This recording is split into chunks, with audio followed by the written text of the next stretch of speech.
nome é Mariana e eu sou autora do blog Ofício Materno. Estou começando hoje com a minha primeira postagem aqui no vlog. Não se assustem com o meu visual no momento, com coque de mãe e com algumas falhas aqui, porque o cabelo está voltando a nascer, e com cara limpa e de camisola, mas assim, o meu interesse principal com esse vídeo é mostrar a maternidade real, o que a gente vive realmente, como é que é o nosso dia a dia de mãe, que não tem nada a ver com essas capas de revista e essas atrizes lindas que passam na televisão e que tem uma maternidade, enfim, enfeitada. É bem diferente do que a gente vive na realidade, pelo menos a maior parte das minhas amigas, das pessoas que eu conheço e que falam a respeito de maternidade, tá? Bom, meu nome é Mariana, eu sou mãe da Ana de 5 meses e meio, mãe de primeira viagem. Sou fonoaudióloga, sou consultora em aleitamento materno e introdução alimentar, mas tudo isso veio depois, meio que como consequência de toda a busca que eu comecei a ter com relação à maternidade, com relação a parto, gestação, criação de filhos e tudo isso. Então, essas coisas vieram como consequência, assim, como profissão, mas como consequência dos meus interesses iniciais, né, que eram justamente em tudo que envolve a maternidade e essas questões relacionadas, tá? A ideia do ofício materno, a ideia de gravar esses vídeos, de falar com vocês um pouquinho a respeito disso, veio porque uma vez eu estava em casa, na casa dos meus pais, e eu reclamei pra alguém, eu falei, nossa, mas caramba, eu preciso colocar em ordem de importância algumas coisas que eu preciso fazer quando a Ana dorme. Eu preciso colocar em ordem de importância se eu vou ao banheiro porque eu tô muito apertada, ou se eu vou comer porque eu tô caindo de fome, ou se eu vou dormir porque eu não consigo, eu tô parecendo um zumbi, ou se eu vou tomar um banho porque eu não consigo mais ficar perto, assim, sentir tanto cheiro de leite, enfim. E as mães que são mães de primeira viagem, elas têm um pouco mais, talvez, de dificuldade de lidar com isso, eu acredito, porque eu tô vivendo isso, né? E a gente aos poucos vai pegando o jeito, mas assim, inicialmente pelo menos é bem complicado. E eu fiz esse comentário, eu falei, caramba, como é que eu vou colocar em ordem de prioridade essas coisas? E aí alguém falou, são os ossos do ofício de ser mãe. E aí isso ficou na minha cabeça. Aí eu resolvi procurar o significado dessa expressão, ossos do ofício. Ossos do ofício é uma expressão popular de uso bastante frequente, cujo significado alude ao desempenho de uma atividade desagradável inerente a uma determinada profissão ou tarefa.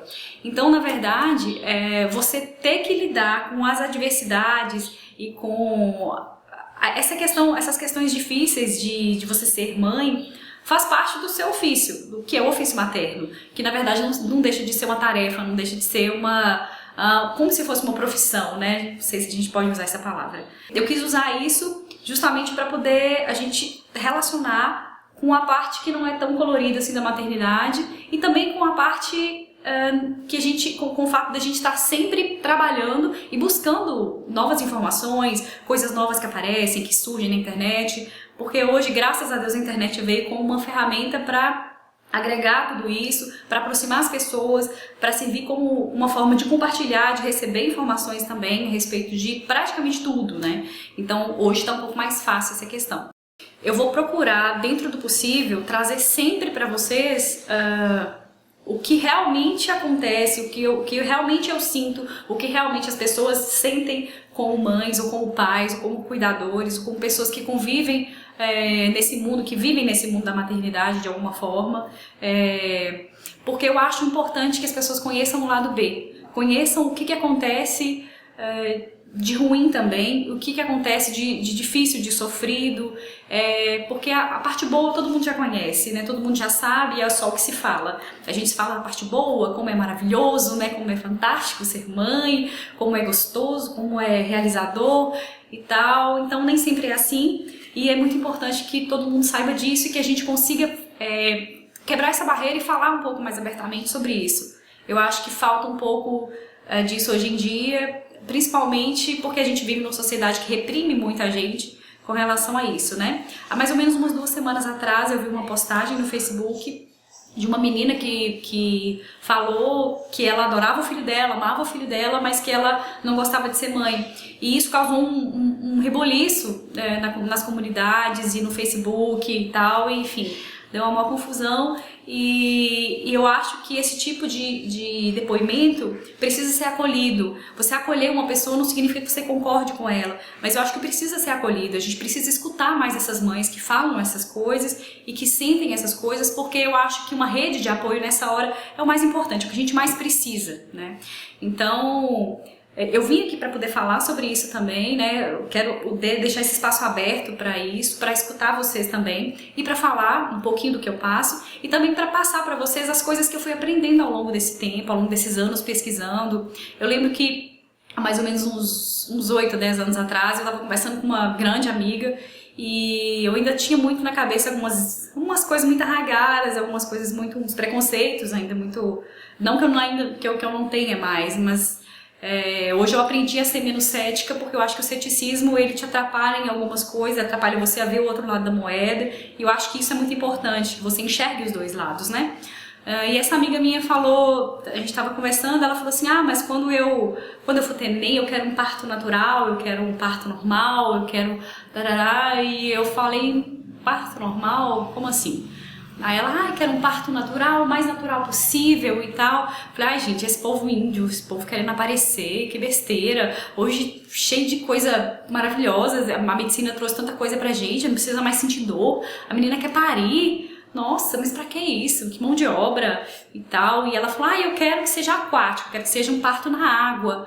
Falei, senhor, ainda quer que seja um parto na água. Assim, isso só corrobora pra mim que ela realmente tá buscando uma coisa que é pra mostrar pros outros, não é possível. Pra que uma pessoa quer parir na água, sabe? Que bobeira. Só que aí eu resolvi deixar um pouco isso de lado e começar a estudar e a pesquisar e entender melhor sobre isso. E a base científica das coisas pra mim também é muito importante. Acaba me ajudando acaba me convencendo um pouco mais, né? E eu comecei a ler a respeito e tudo e fui descobrindo a maravilha que é o universo dos partos, o universo do nascimento em si, e como que isso tá uma coisa, tá voltando agora, mas até um tempo atrás era uma coisa muito esquecida, as pessoas simplesmente passaram a desconsiderar questões assim. Então, eu acho muito importante que a gente lembre disso, e eu vou estar sempre lembrando disso aqui nos vídeos também, como é que foi essa trajetória, por onde eu comecei, onde foi que eu busquei, desde antes mesmo de pensar em engravidar, até o momento que eu comecei a planejar, até a hora que eu estava grávida e agora como mãe. E aí eu vou tentar fazer com que eu consiga passar para vocês, fazer um paralelo sobre uma série de coisas e passar o que eu sei, tá? Não é grande coisa, mas eu acho que quanto mais a gente trocar experiência, mais a gente cresce. Tomara que esse seja um canal diferenciado, que a gente consiga ter uma liberdade maior para poder trocar essas informações, falar mais a respeito disso, se sentir acolhidas, ter mais sororidade uma com a outra. Não tem grandes pretensões a princípio, a minha ideia realmente é passar essas informações, receber informações dentro do que for possível, mas principalmente falar realmente da maternidade sem maquiagem, nua, crua e da forma como ela realmente é e como ela realmente acontece. Porque eu acho que é isso que a gente está precisando hoje, experiências e vivências reais. E se a gente conseguir trocar essas informações, a gente com certeza vai estar sempre crescendo, vai estar sempre buscando coisas novas e nos renovando como seres humanos, como mães, enfim, como mulheres. Espero que vocês tenham gostado desse vídeo inicial. Esse não tem muito conteúdo ainda, a gente vai passar a fazer conteúdos mais específicos por vídeo, para ficar mais fácil, mais didático mesmo. E passem para os seus amigos, para as suas amigas, para os seus coleguinhas, para os seus amigos no Face. Se vocês gostaram, já pode se inscrever aqui embaixo no botãozinho vermelho escrito inscrever-se. E a partir daqui a gente está abrindo esse momento para que vocês deem sugestões sobre os próximos temas, o que a gente pode falar nos próximos temas dos vídeos, e sugestões para que a gente fale. Eu já tenho algumas ideias em mente, mas seria legal também que vocês trouxessem. E tamo aí. Quem fala pra frente numa câmera e coloca no YouTube tá dando aquela tapa. Então também tô aberta para críticas, para sugestões e espero que a gente possa começar com o pé direito. Eu já tô aqui firme e forte, querendo muito que isso dê certo e tomara que a gente continue cada dia mais crescendo. E eu conto muito com vocês para isso. Beijos para vocês com gosto de leite materno e tudo de bom, gente. Eu vejo vocês na próxima, tá bom? Até mais!